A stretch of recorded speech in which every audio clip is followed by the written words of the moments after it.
E você destacou muito bem aí toda a importância da correta gestão dos resíduos da construção civil, porque ele traz impactos.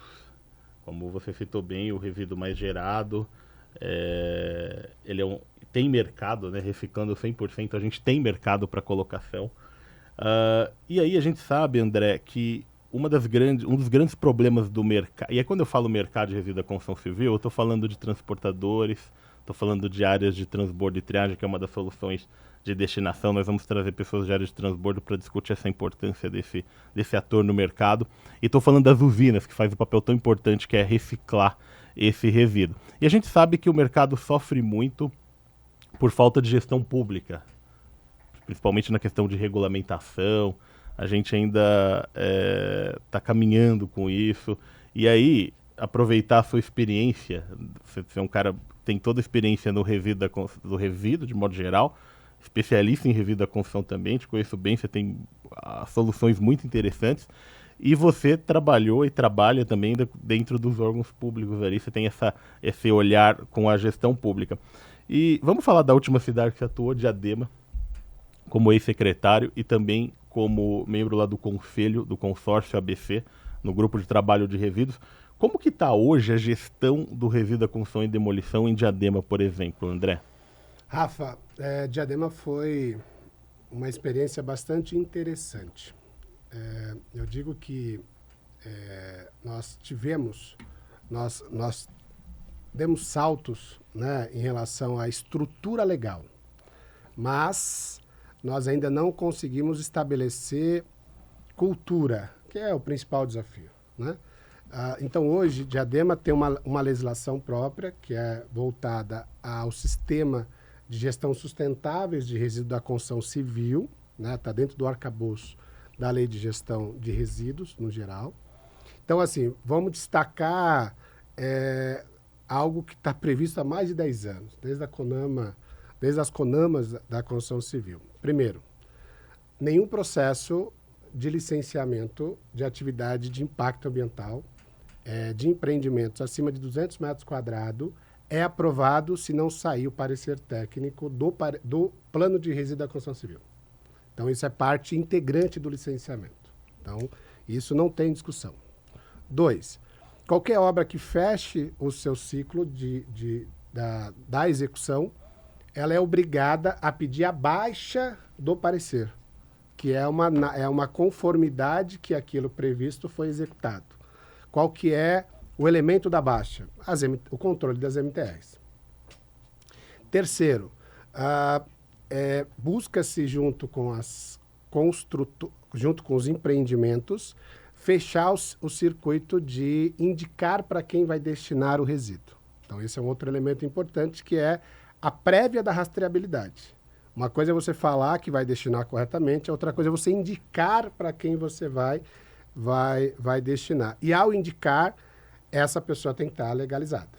Então, você consegue ir fechando um ciclo, né, de empreendimentos dessa rede aí de gestão de rede da construção civil de forma legalizada. Então, você tem a ATT legalizada, o destino final legalizado e assim por diante. O segundo ponto, outra frente que a gente atuou bastante interessante, é garantir que nos ecopontos não quer dizer que a gente tenha conseguido, ter caçamba de entulho segregado, né? Não tivemos bons resultados, mas tentamos. E desse resíduo razoavelmente segregado, que ele vá para a área de transbordo, e dessa área de transbordo, que já é uma ATT, não teria sentido um ATT mandar para uma ATT, esse é o conceito principal, mandar para uma usina de reciclagem de RCC.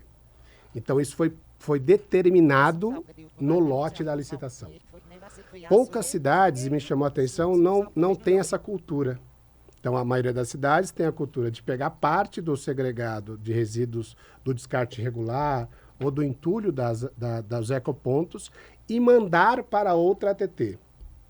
Mas, André, a ATT, não. A gente tem que reduzir esse espaço, até porque o resíduo fica circulando. Se a gente está discutindo redução de emissão de gases de efeito estufa, se a gente está discutindo redução de impacto, se a gente está discutindo é segregação do resíduo na fonte, se estamos discutindo qualidade do resíduo, qualidade desse resíduo para ele ter aplicação, ele não pode ficar rodando e ficar caindo e subindo, né? Então, esse outro aspecto também chamou a atenção. E, por fim, na discussão do GT, no grupo de trabalho do consórcio, nos 2 anos que eu fiquei, avançamos, primeiro, no processo de licitação das usinas móveis do Estado de São Paulo, que tem questionamentos sobre isso, mas eu brincava aqui assim com o grupo que era um cavalo de Troia. Mas se a gente dizer não, a gente não vai ter, né? Então vamos viver a experiência. Manda vir, era de graça, estava já previsto, pré-definido e licitado. Então nós temos uma usina móvel que roda o ABC, inicialmente está no aterro de Santo André e o próximo vai para Diadema, que está finalizando o parecer técnico. Nessa discussão, a gente colocou na pauta, não avançou, mas colocou na pauta, aqui a compra de consórcios de agregado. Então, qual que é essa concepção, que é algo bem interessante? Os consórcios intermunicipais que cobrem o estado inteiro de São Paulo têm um papel estratégico que é compra casada, compra conjunta, né? Um consórcio ele pode comprar rolos de papel higiênico e distribuir para todas as cidades, né? E aí as cidades elas aportam recursos para o consórcio e você negocia isso no preço mais baixo. Qual que era o conceito ali colocado? Que o consórcio pudesse comprar agregado para as cidades. Então, ó, eu tenho o grande ABC. Quais são as usinas ou os empreendimentos, até as ATTs, que fornecem agregado? Eu tenho 5. Tá bom, qual minha demanda para 7 cidades? 2 milhões de metro cúbico. Tá bom, vamos abrir uma ata de 2 milhões de metro cúbico e homologar esses 5 fornecedores e comprar e vender pelo consórcio? Então, esse é um outro conceito que está na pauta, está na agenda lá do consórcio. Quem quiser entrar lá, tem um relatório, um balanço de ações que está colocado isso como um desafio para o consórcio. Então, nível regional e municipal, a gente entende que avançou nesses aspectos, mas nós não criamos cultura, nem com gestores e nem com a movimentação disso. Então, ela existe, está na estrutura legal, mas ainda não tem indicadores positivos. André, legal. E falando aqui em regulamentação, a gente sabe a importância da regulamentação para as empresas. O empresário que quer investir em usina de reciclagem de entulho, ele vai ter uma dificuldade, ele vai ter desafios muito maiores se tiver num ambiente sem nenhuma regulamentação. E aí, você comentou do consórcio, eu achei muito interessante isso, essa discussão que se iniciou sobre compra, por exemplo, do agregado para fornecer para todas as cidades associadas ao consórcio. E aí, falando da regulamentação, porque Diadema ela é historicamente desenvolvida e fisicamente ligada a São Paulo, por exemplo. São Paulo a gente sabe que não faz parte do consórcio ABC. Existe uma conversa com a capital sobre a gestão do entulho, porque vocês estão ali na divisa, e também tem uma conversa no consórcio para regionalizar uma legislação e qual a sua opinião sobre isso? Isso também está no relatório lá de balanços, é importante acessar. O consórcio do Grande ABC tem um histórico muito positivo, e nesse aspecto eu vou dizer que esse criou cultura, que é a Obra Limpa. Né? Até hoje, né, você vê no ABC caminhões rodando com selo Obra Limpa. Então, assim, o que é importante entender? A municipalização do licenciamento, a municipalização da responsabilidade local, ela é do município. A gestão de resíduos sustentáveis, seja resíduo da construção civil ou resíduos sólidos, ele é do municipal. A articulação regional, ela tem um papel estratégico de regulação, de monitoramento e de fiscalização, mas a ação efetiva é do município. Então, a discussão ela teve vários momentos no consórcio se o consórcio poderia ter uma lei regional, né? E a resposta foi não.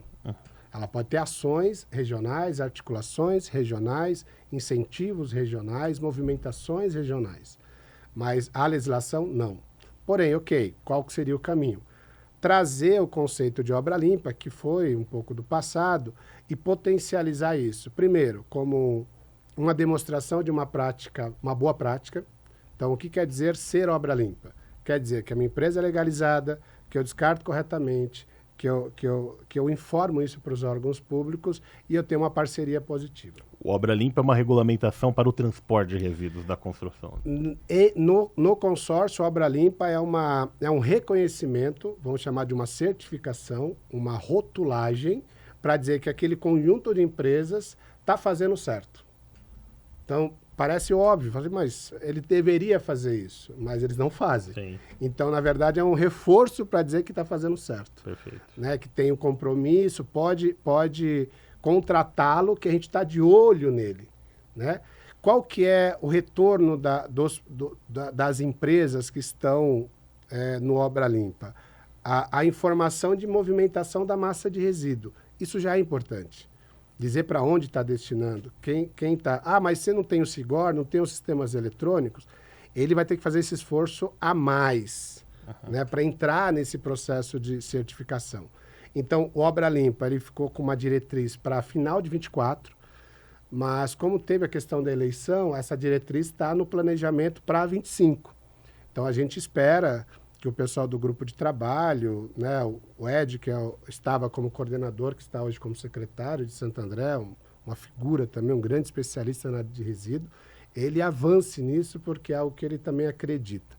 Então, o consórcio ele tem esse papel estratégico, né, de criar cultura, né, de criar marketing, de criar informação, de criar conteúdo, de falar, estamos de olho e criar essa questão da massa, né, comprometer os prefeitos, conscientizar os prefeitos. Eu lembro, Rafa, numa das reuniões que a gente apresentou, a estratégia de articulação dos resíduos regionais, com a história da usina móvel, com a homologação das usinas de venda de agregado. E aí os prefeitos falaram assim, mas eu não quero isso na minha cidade, não. Ah, eu também não. Mas a gente tem que entender que isso é uma questão regional. São Paulo não tem cadeira no consórcio intermunicipal. Diadema sofre, sim, com descarte. Mas qual que é a vantagem de Diadema?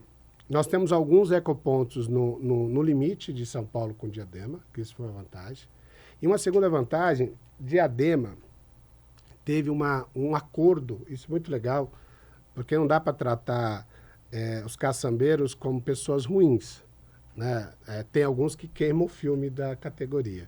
Mas foi feito um acordo, falar, gente, vamos segurar a onda aqui em Diadema. Né? Não dá para que virar uma grande descarte regular. Então, isso foi uma conversa que teve mesmo. E o grupo começou a se organizar para cuidar da cidade. Hoje, nós tivemos, Rafa, em Diadema, 180 pontos de descarte regular de resíduo da construção civil identificado. Hoje, no final da gestão, se tivesse 15 era muito. Né? Quase dobramos o número de ecopontos, ampliamos essa questão da gestão e cobramos a destinação. Foi muito, muito engraçado, porque... Engraçado não, a gente esperava isso, mas foi muito assustador o número. Nós chegamos a gerar de descarte 1.700 toneladas mês de RCC da limpeza da cidade, do descarte regular. Isso caiu para 800, mais que a metade. De 118 pontos de descarte regular para 20.